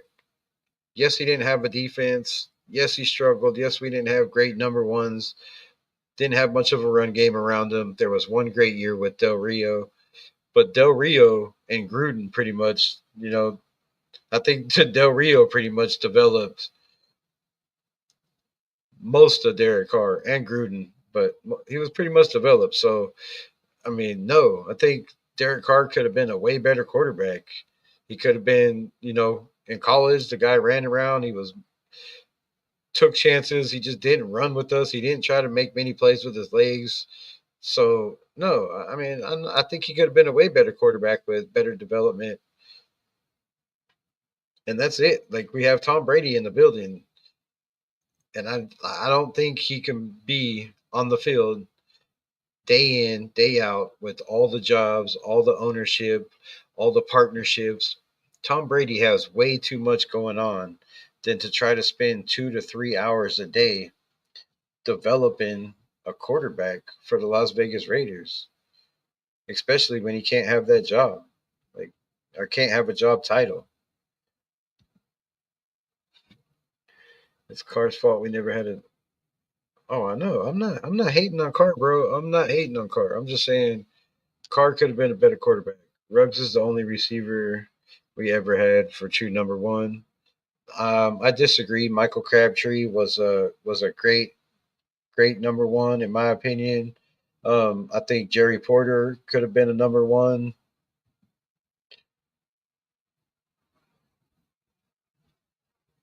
If developed right. How many more quarterbacks have won the Super Bowl? I take Shador Jackson Dart over Cam Ward. Um, but Cam Ward's not a mobile quarterback, though. I mean, look at his stats, bro. Go LVR. Go look. Pull up his stats. He don't run the ball much. He don't run at all. He's definitely a pass first guy, way more than Shador Sanders. Like, yes, he'll make plays with his legs if he has to. He'll try to scramble around and pull some magic out, rabbit out of a hat. But most of the time, that man is a stand in the pocket. Now, if anybody is a dual threat, it's Jackson Dart, bro. Jackson Dart will scramble his ass off, and they run plays for Jackson Dart because he wants to run the ball. These guys, Cam Ward and Shador Sanders, don't want to run the ball. They don't want to get hit. They don't want to get hit. I promise you. I guarantee you, I'll put money on that shit. Neither one of those dudes love to get hit. There's a reason why Shador takes a lot of sacks, and a lot of them are him just laying down because he does not want to get popped. Go watch film, bro. Go watch tape. Those guys, they're not very mobile. Like there's a lot more quarterbacks that run the ball way more than these guys that love running the ball that aren't scared to take those hits. And I'm with you 100%, dude. I never said we need a mobile quarterback. If I said that, please show me where. I've never been that guy. Do we need a dual threat quarterback? No, we need a guy that is capable of picking up first downs with his feet. We don't need a quarterback to run 40 yards, 60 yards, Terrell Pryor 99 yards down the fucking field. We don't need that. We don't need that. No team needs that in the NFL because if you have a mobile quarterback, Jalen Milroe, you know, Justin Fields, these guys are going to get injured. They're going to take hits. Jaden Daniels already missed a game. I mean, come on, bro. Like these guys are going to get injured. They're going to take hits running the ball. You can't have in this day and age design plays for your quarterback. In my opinion, just my opinion. Even if it is Lamar Jackson, you let them run on their own cognizance. Like you let them make decisions when the shit's breaking down. They choose to run. That's the kind of quarterback we need. Joe Burrow. Look at Joe Burrow, man. Joe Burrow, when he needs to run, he can pick up yardage. He can make guys miss. He's not the fastest guy, but he moves. He gets his feet and he knows when to run. He knows when to run. He knows how to run. He knows when to slide. He knows when to take hits, when not to take hits. Same thing with Josh Allen. Well, besides not knowing when to take hits. Josh Allen ain't afraid to take hits. That man will jump over people, do cartwheels. He's an athletic freak of nature. But when you have guys like that you're not designing run plays for, they just know when to run, when the play breaks down. Gardner Minshew, on the other hand, panics and runs before the play breaks down, before guys are even within 5 feet of him. Guys are still being held in their blocks, and Gardner Minshew starts to run, and then they get free, and then he gets sacked because he falls down. So, I never said we need a mobile quarterback. I would much rather, if it was me, take one of these guys that are 6'5", like a Curtis Roke, like shit, what's the guy, the Notre Dame quarterback, 6'4", 230 something pounds. I mean, at this point, if the guy wasn't so bad at accuracy, I wouldn't even mind taking, a KJ Johnson who was an Arkansas quarterback who is now at UCF in Florida.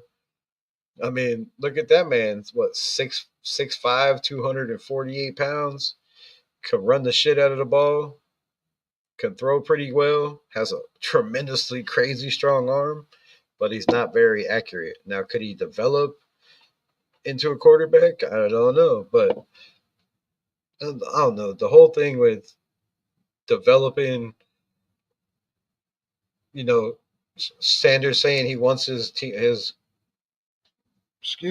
wants his kid to come to a team that has developed quarterbacks, that has people in the building that have developed quarterbacks. Now, I know Joe Philbin has been around for a while, but other than that, I mean, we just fired our quarterback.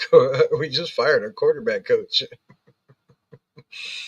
That tells me, and look at Gardner Minshew, bro. Look at Aiden O'Connell. Look what they did. Look what they did to Aiden O'Connell. Aiden O'Connell won us games. Aiden O'Connell kept Antonio Pierce's job. That's just my opinion. But Aiden O'Connell, the way he played last year, made it so they could keep Antonio Pierce and bring him in. Because let's be honest, if Jimmy G was in there and we went fucking two and we played 9 games, we went 2-7 with Antonio Pierce as head coach, they would have never brought him back. So for the fact that they brought in a kid, threw him under the bus, he played his ass off. He had one of the best rookie campaigns ever by any rookie in the history of the NFL in his last 5 games.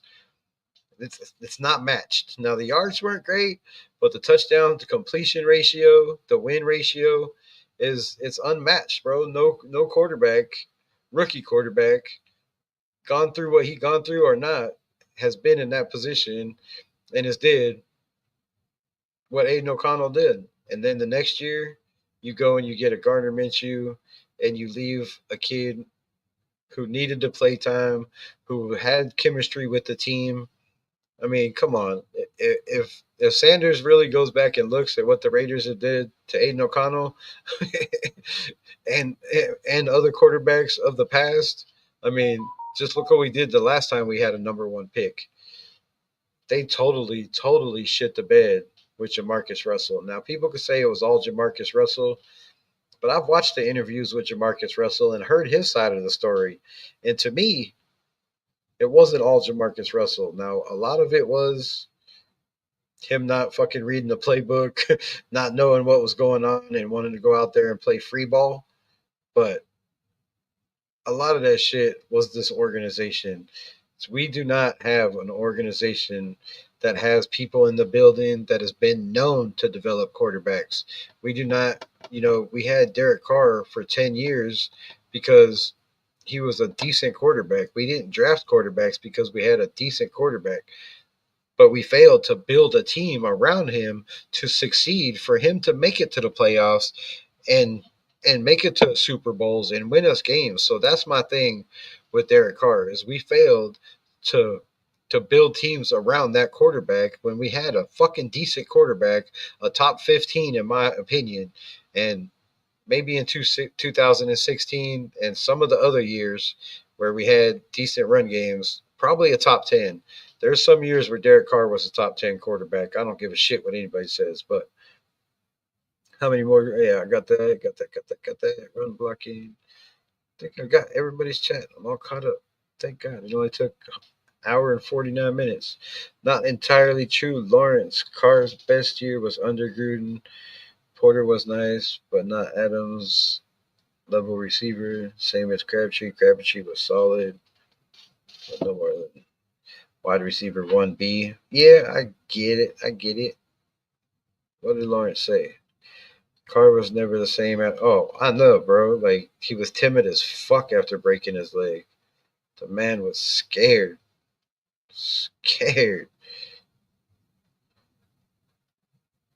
At least he was working out, This year, he looked like he got in the gym, got them guns pumped up. He missed couple games, but he takes a lot of shots, bro, because he stands in the pocket. He stands in the pocket and throws the ball. And when you do that, you're going to take a lot of shots.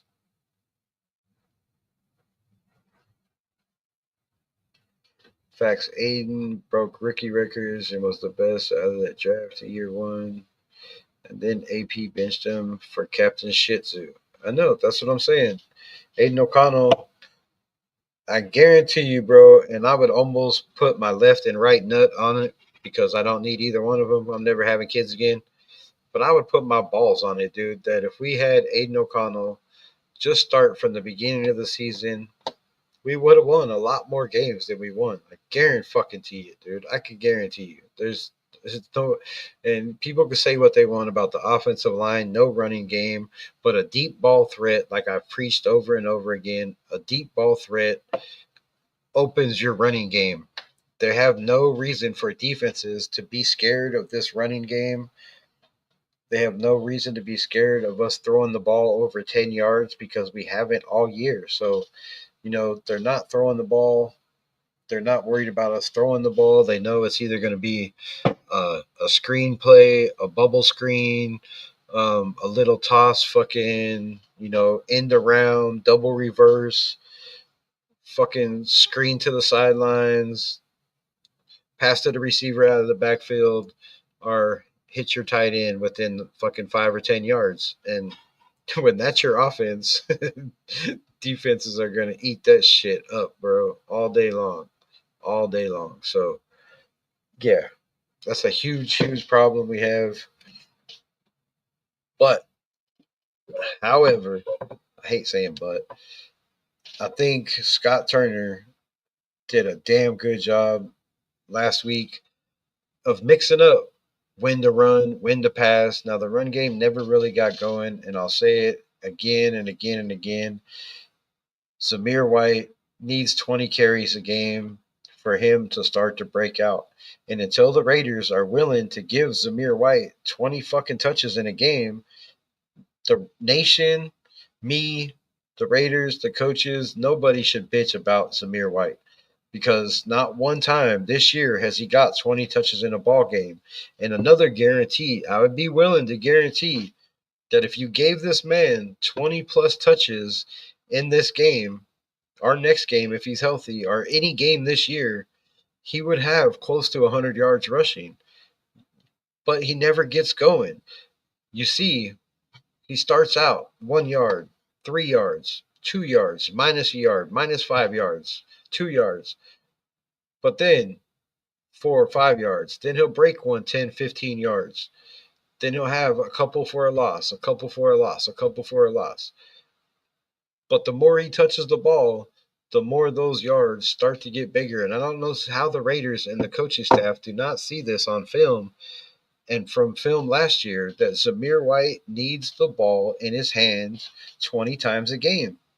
Plus, same thing with Madison, 20 times a game. Now, Madison's biggest games were when he carried the ball more than 15 times. 17, 18 times, but he has never had 20 touches, I believe, all season long. We have not had one running back all year touch the ball 20 times in a game.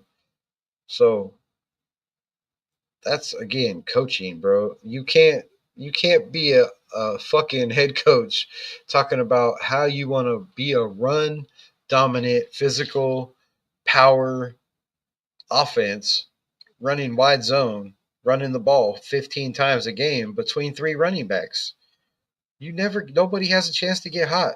Just look at the Baltimore Ravens. Look at the Baltimore Ravens. Now, I'm not saying any fucking running back on this team is Travis Henry or ever has a chance to be, But look at Travis Henry. Every game almost this year, he'll start out slow. He pick up a couple yards. He'll get a couple tackles for a loss. Well, he don't really get tackles for a loss, but once in a while, he'll get 3, 4 yards, 5 yards. He picks them apart. He wears down the defense. Come the second half is when all his big plays happen. It's 20-yard run, 80-yard run, 60-yard run. After he carries the ball 20 fucking times. Like, it's obvious. After he carries the ball 20 times, that shit works. So, I don't know. Samir White, I think Samir White, if you just give him 20 touches, we'd have a whole different run game, especially in the system with Scott and North Turner. I think they're way better and showed they're way better. And with Philbon, Joe Philbon, I said at the beginning of the year, I thought he was the offensive line coach. I didn't know he was just the assistant or whatever. I thought he was the head offensive line coach. And with him taking over, we've seen a big improvement just in last week in the offense, the blocking, the run blocking. And I think it's not really a good thing at this point because, like I said, we've seen the schedule. We talked about it. There's some games on this schedule the last couple that if we get a run game going with Brock Bowers, 100 yards a game, we could win some of these games. A lot of our blowouts have been in the fourth quarter, when the team is just pretty much all given up and shit to bed. And I think if Antonio Pierce is, serious about trying to win and not lose games, Raider Nation booster, what's good, then I think unfortunately we have a chance to actually win some of these against some of these lesser teams, like the Jaguars, like the Saints. So, all right, man. Almost 2 hours. Anybody got any thoughts, anything to say, any comments, any questions? I'm going to get off here. I'm going to go eat. And I don't know why I look like the damn Terminator. My shit is wigging out.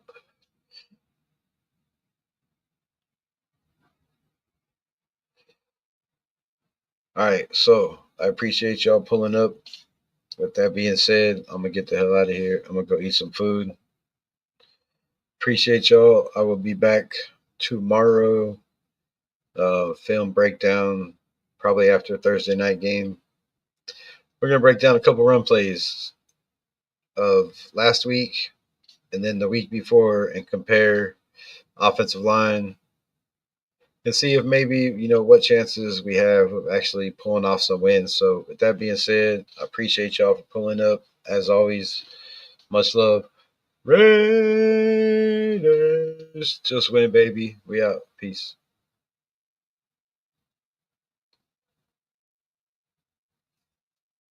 You can't run when Mitch you turning the ball over and running into sacks. I mean, I agree with that, but there's been plenty of plays where we've had open run lanes, bro, open run lanes, and they just they can't find the hole. They can't find the hole, which is a huge problem for a man. I'm just saying. Much love. Y'all have a good one. LVR, hit me up if you want to do a live together. If you want to come on tomorrow, break down film, let me know. Peace.